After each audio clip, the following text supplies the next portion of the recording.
राधा राधा राधा श्री हरिवंश আজি 1 তাৰিখ আৰু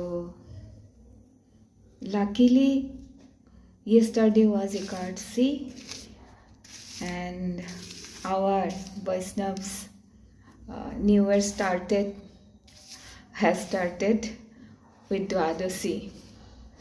तो ये मैं भोग में लगाने जा रही हूँ बिस्किट 2-4 क्योंकि द्वादशी के भोग बनाकर प्रसाद पा लिए थे।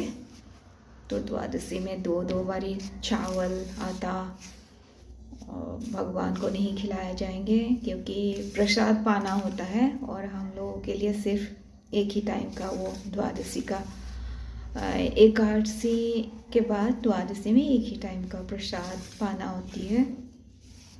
तो देखते हैं इसके बाद क्या होता है, कैसे बनते हैं। इसमें मैंने आटा याते मैं आटा सूजी চেনিৰ বুঢ়া গুড়া চেনি ইয়াত বজাৰত কিনিবলৈ পায় আৰু মিলাইছোঁ মগজ মছলা অলপমান মাষ্টাৰ মেলন সিডছ আৰু অলপ আলমণ্ড টুকুৰা কৰি থেতালি ভাঙি দিছোঁ। এতিয়া মই এখিনি মঠিবলৈ যাম। ঘি বা তেল যিকোনো ল'ব পাৰি ইয়াৰ লগত।